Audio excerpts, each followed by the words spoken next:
चलिए, मंत्री प्रताप सिंह खाचरियावास प्रेस से यहाँ रूबरू हो रहे हैं, क्या कुछ कह रहे हैं सुनवाते हैं। जन कल्याण और विकास के रास्ते पर कांग्रेस की सरकार काम कर रही है।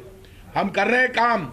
जब काम बोलते हैं विधानसभा में तो विधानसभा के अंदर हंगामा करते हैं, बैल में आकर ओ करते हैं। जिला परिषद बेईमानी से जीतते हैं तो इनके बाहर आके अध्यक्ष कैसे चिल्लाते हैं, आपने इनका चेहरा देखा। ये जो हालात क्रिएट हुए राजस्थान में वो इसलिए हुए हैं कि पहले तो बड़ी बड़ी बातें करते थे, प्रधानमंत्री जी का बड़े जोश से नाम लेते थे, आजकल नाम नहीं लेते। केंद्र सरकार का नाम नहीं लेते क्योंकि पेट्रोल डीजल केंद्र सरकार बढ़ा रही है। लोगों में गैस सिलेंडर को लेकर बहुत जबरदस्त रिएक्शन है क्योंकि 888 रुपए का सिलेंडर हो गया और पिछली जब हमारी राज था तो 400 रुपए का था। तो ये तो सिलेंडर, पेट्रोल और डीजल की महंगाई के मुद्दे पर ही जीत कर आए थे और इन्होंने कहा था 2 करोड़ लोगों को रोजगार दे देंगे। राजस्थान की भारतीय जनता पार्टी जिला परिषद और पंचायत चुनाव हार गई। इन्हीं कारणों से हार गई क्योंकि बीजेपी बिखरी हुई भी है और इनकी जो वर्तमान लीडरशिप है, इनके विपक्ष के नेता, प्रदेश अध्यक्ष, उपनेता सदन के अंदर भी बेवजह टकराव क्रिएट करते हैं, विधानसभा चलने नहीं देते। इससे बीजेपी की साख गिरी है। सामने वाले की बात सुनना नहीं चाहते। 4-4 घंटे तक झूठे आरोप प्रत्यारोप, सदन का भी मिसयूज करते हैं, सदन के बाहर भी झूठ बोलते हैं। इससे बीजेपी की साख गिर रही है और सामने 2.31% वोट बीजेपी को कम मिले, ये कोई आरोप नहीं है, ये तो आंकड़ा है। तो ये भारतीय जनता पार्टी के नेता जिनका लगातार ग्राफ गिर रहा है, वो हम बीजेपी को, हमारी दुश्मन नहीं है बीजेपी के नेता, लेकिन जिस तरह का कल उन्होंने व्यवहार किया, हम बोलने नहीं देंगे, हम सदन चलने नहीं देंगे। तो आप बोलने नहीं दोगे तो आपको कौन बोलने देगा? राजस्थान की जनता इनकी आवाज पे ताला लगा देगी। और जिस दिन भगवान राम और महाराणा प्रताप के खिलाफ कटारिया जी बोल रहे थे, ये जो 6 फुट 4 इंच लंबे राजेंद्र सिंह जी राठौड़ साहब की एक जबान नहीं खुली, तब इनकी जबान नहीं खुली। तब ये नहीं बोल सकते थे कि महाराणा प्रताप के लिए आप ऐसे शब्दों का प्रयोग नहीं करते। जब भी युद्ध की घड़ी आती है, ये राठौड़ साहब सबसे पहले पीछे हटते हैं। अपनी पार्टी के नेता, इनकी पार्टी के नेता महाराणा प्रताप और राम के खिलाफ कितना ही बोल ले, इनकी जबान नहीं खुलती। वहां ये पार्टी के नेता के पीछे खड़े हो जाते हैं, पीठ के पीछे।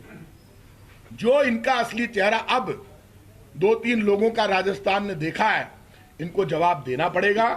इनको जवाब देना चाहिए कि जब जब महाराणा प्रताप का अपमान कटारिया जी ने किया, तब राठौड़ साहब आप चुप क्यों थे? आप हमारा अपमान कर लो, वहां तक ठीक है, आप कर सकते हो, हमारे से सीनियर हो, आप राजनीति में हमसे बड़े खिलाड़ी अपने आप को समझते हो। ये तो वक्त बताएगा कौन कितना है। तो आप सब कुछ कर सकते हो, लेकिन सदन का मिसयूज मत करो, क्योंकि कल सदन का माहौल जिस तरह से इन्होंने बिगाड़ा वो पूरे राजस्थान ने देखा। और जब जब ये इस तरह से लोकतंत्र का अपमान करेंगे, राजस्थान की जनता इनको माफ नहीं करेगी। अच्छा ये होता कि जितना हंगामा इन्होंने कल किया, वो हंगामा इसलिए हुआ कि मैंने महात्मा गांधी के जो शब्द लिखे हुए थे, वहां से मैंने शुरुआत की कि असत्य बोलने का यहाँ पे किसी को भी हक नहीं है। आप 4 घंटे से असत्य बोल रहे हैं, आपको सत्य बोलना चाहिए। नाराज हो गए, बैल में आ गए सारे लोग। और एक्ट क्या था?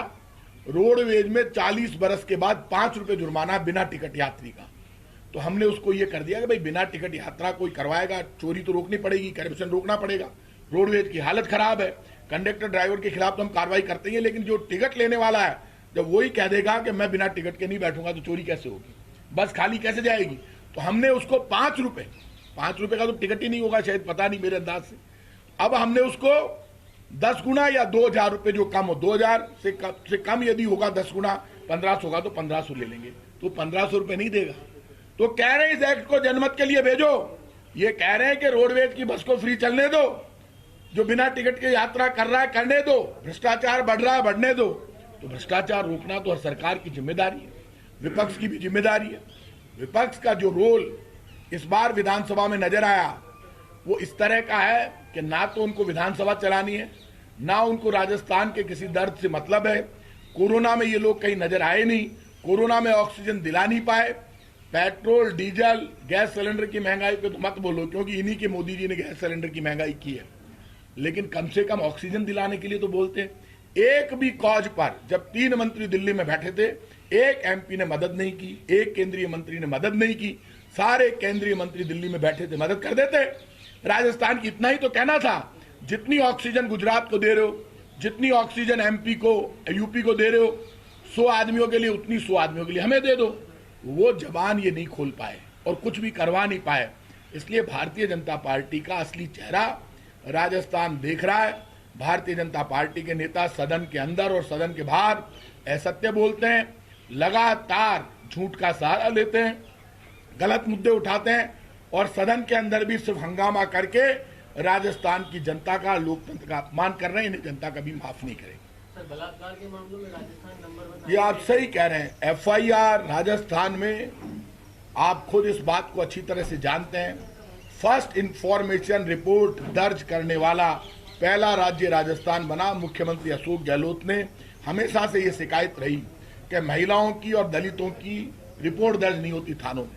तब उन्होंने स्पेशल डायरेक्शन दी और कहा कि फर्स्ट इंफॉर्मेशन रिपोर्ट एफआईआर यदि थाना दर्ज नहीं करेगा, थाना इंचार्ज, तो एसपी दर्ज करेगा।